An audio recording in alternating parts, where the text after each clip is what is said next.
M حالات واقعات اس وچ شاید آز تام وچمت تہ اس وچ کہ کۭژاہ اذیت کوتاہ تکلیف کوتاہ مصیبت کور سامنہ یتکیو لوکو تاکہ لٹہ بیٚیہِ زٕ ایٹمی طاقت گئی اکھ أکِس نبرد آزما کھڑا ایٹمی جنگ کس دہانس تام واچے اگرچہ پور جنگ گو نہ کی الحمدللہ مگر تھوڑا بہت اس وچ کہ ایل او سی یس پہ بارڈرن پہ خاص کر جموں کشمیرس مز یم سن حد متارکہ لائن آف ایکچوئل کنٹرول آر پار یم لوک روزان کت کن گئی تہذ زندگی تہس نہس اس وچ کت کن گئی درجن وار قیمتی جان گئی ضائع اس وچ کت کن گئی درجن واد گھر تباہ روزگار گو ختم مصیبت آو ادکن لوکن اس پہ جموں کشمیر کن لوکن پہ بزرگوں دوستو ہمارے دل رو رہے ہیں جب ہم وہ تصاویر دیکھ رہے ہیں جو سوشل میڈیا پر 12 سالہ زین اور اس کی بہن اروا ہنستے ہوئے یہ دونوں بچے کس طرح سے اس گولہ باری میں ہلاک ہو گئے ان کی تصاویر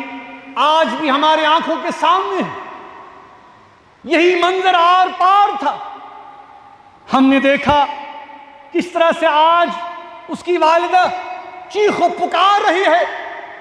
اپنے ان بچوں کو ہم نے دیکھا کہ کس طرح سے ان کا والد ہسپتال میں موت و حیات کی کشمکش میں مبتلا ہے یہ سارا دکھ اور درد اور کرب دنیا محسوس کرے یا نہ کرے لیکن جموں کشمیر کے عوام جموں کشمیر کے لوگ ہمارے دلوں کو ان تصاویر نے ہلا کر رکھ دیا ہے بزرگوں دوستوں نوجوانوں دنیا دور سے دیکھ کر تبصرے کر رہی ہے تماشائی کی طرح دیکھ رہی ہے اور یہ کہا جا رہا ہے کہ جموں کشمیر ایک ایٹمی فلیش پوائنٹ بن گیا ہے کبھی بھی جنگ اٹھ سکتی ہے کبھی بھی معاملہ جو ہے ہاتھ سے نکل جا سکتا ہے دنیا کے لیے یہ ایک علاقائی یا ایک ٹیریٹوریل ایشو ہوگا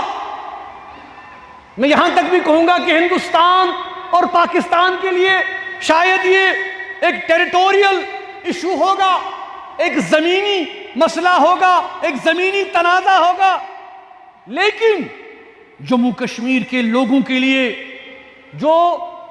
روز اول سے اس تنازع کو جھیل رہے ہیں یہ ایک ایسا ناسور ہے جو ختم ہونے کا نام ہی نہیں لے رہا بزرگوں آخر کب تک ہم اس انپریڈکٹیبل سچویشن میں اس غیر یقینی صورتحال میں رہیں گے ہر کوئی کشمیر کے بارے میں بات کر رہا ہے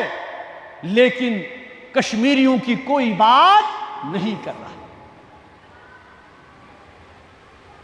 ان سے نہیں پوچھا جا رہا جموں کشمیر کے لوگوں سے نہیں پوچھا جا رہا جو یہاں رہتے ہیں کہ وہ کیا چاہتے ہیں ان کے خواب کیا ہیں ان کے آئندہ نسلوں کے لیے امنگیں کیا ہیں، امیدیں کیا ہیں؟ کیا ہم کبھی سکون دیکھ پائیں گے؟ کیا ہم کبھی امن دیکھ پائیں گے؟ کیا ہمارے زخم کبھی بھریں گے؟ کیا یہ تنازع کبھی حل ہوگا؟ یہ ایک بہت بڑا سوال پیدا ہو گیا ہے۔ ایک ہر ایسے واقعہ کے بعد ہم دیکھتے ہیں کہ مسئلہ اور پیچیدہ ہو گیا ہے۔ فوجی برتری دکھانے کی جو پالیسی ہے وہ صرف اور صرف تباہی لا سکتی ہے، جسے ہم انگریزی میں ملٹری ون اپ مین شپ کہتے ہیں۔ اس سے ہمیں کیا حاصل ہوگا؟ جیسا کہ ہم نے دیکھا کہ اس کا فائدہ کون اٹھا رہا ہے؟ اس کا فائدہ وہ ایجنسیز اٹھا رہی ہیں، وہ فرمیں اٹھا رہی ہیں، وہ انسٹیٹیوشن اٹھا رہے ہیں جو ہتھیار بناتے ہیں، جو جہاز بناتے ہیں، جو تباہ کن سامان بناتے ہیں۔ اور آج اب ہم دیکھ رہے ہیں کہ دنیا میں کشمیریوں کی مصیبت کی کسی کو نہیں پڑی ہے، لیکن یہ بحث چھڑ گئی ہے کہ کس فوجی طیارے کی کمپنیاں شیئر بڑھ گئے ہیں، کس کے اتر گئے ہیں۔ انسانی قدروں، انسانی جان اور انسانی اقدار کی کسی کو فکر نہیں ہے۔ بزرگوں، دوستو، آج فائدہ ان ایجنسیز کو ہو رہا ہے، آج فائدہ امن کو نہیں ہو رہا۔ کشمیری سوچنے پر مجبور ہیں کہ کیا بھارت اور پاکستان واقعی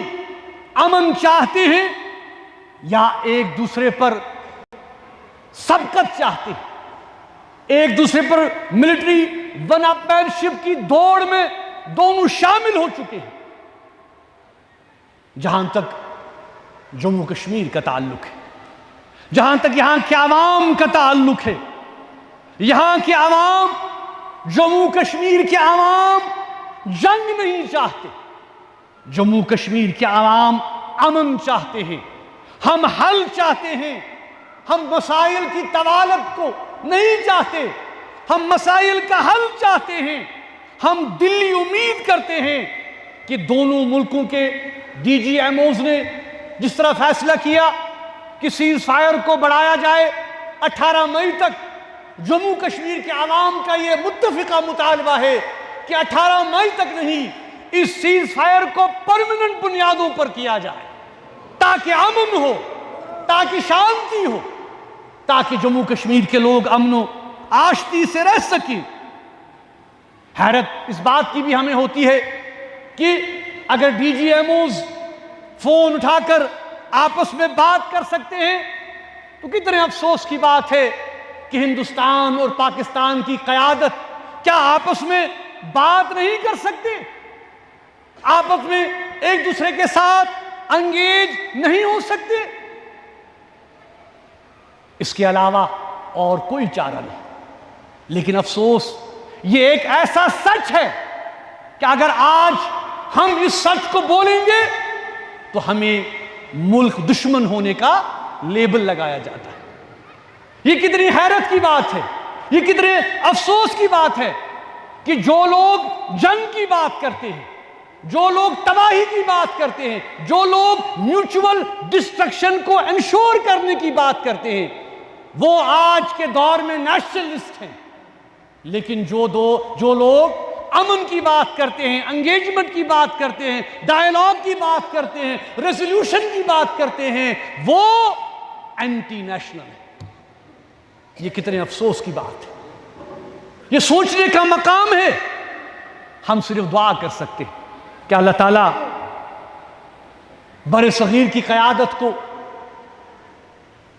جنوبی ایشیا کی قیادت کو، یہاں کی جو ہماری قیادت ہو، ان کو عقل دے، ان کو شعور دے، تاکہ وہ ان معاملات کو سمجھ سکے۔ آخر پر میں ان تمام خاندانوں کے ساتھ دلی تعزیت کرتا ہوں جنہوں نے اپنے لخت جگر کھو دیے اس جھڑپ میں بلا وجہ، کسی کو کچھ حاصل نہیں ہوا، بلا وجہ انسانی جانوں کا اتنا زیادہ زیاں۔ ہم ان کے لیے دعا گو ہیں کہ اللہ تبارک و تعالیٰ ان کو صبر دے، انہیں ہمت دے۔ ہم سمجھ سکتے ہیں کہ ہم دیکھ رہے ہیں پچھلے 70 سال سے معاملات و واقعات، زخمیوں کو اللہ تعالیٰ شفا دے، اور ہم سب کی یہ اس وقت کوشش ہونی چاہیے کہ ہم ان لوگوں کی مدد کریں، معاونت کریں۔ ہمارا بھی ایک چھوٹا سا ادارہ ہے دارالخیر، ہم بھی انشاءاللہ کوشش کریں گے کہ جتنا ہو سکے ہم ان لوگوں تک پہنچے جو اس وقت ہماری ہمدردی کے، خاص کر جو LOC پر لوگ رہ رہے ہیں، ان کی ہیلپ کے لیے، ان کی مدد کے لیے ہم سامنے آئیں۔ میں آپ سب سے اپیل کرتا ہوں اور حکومت سے بھی اپیل کرتا ہوں کہ ان کو اچھا خاصا معاوضہ دیا جائے تاکہ وہ اپنی زندگیاں پھر شروع کر سکیں۔ میں یہ بھی کہنا چاہتا ہوں کہ جیسا کہ آپ کو پتہ ہے کہ جموں کشمیر عوامی ایکشن کمیٹی پر پابندی عائد کر دی گئی ہے، اور ہم نے یہ فیصلہ کیا ہے کہ ہم اس کو اپنے طور سے، سیاسی طور سے اس مسئلے کو، اس پر جو ہمارا نقطۂ نظر ہے، ہم اپنے طریقے سے اس کو چیلنج کریں گے، کیونکہ ہمیں قطعاً یہ منظور نہیں ہے کہ جو الزامات جموں کشمیر عوامی مجلس عمل پر ایکشن کمیٹی پر لگائے گئے ہیں، اس کی قیادت پر لگائے گئے ہیں۔ میں نے پچھلی بار بھی کہا کہ جموں کشمیر عوامی ایکشن کمیٹی کی تاریخ بالکل عیاں ہے، اور ہم ان تمام الزامات کو مسترد کرتے ہیں جو کہ ہم پر لگائے گئے ہیں۔ اس حوالے سے جموں کشمیر عوامی ایکشن کمیٹی جو بھی طریقہ کار وضع کرے گی تو اس کے حوالے سے میں آپ کو آگاہ کرتا رہوں گا۔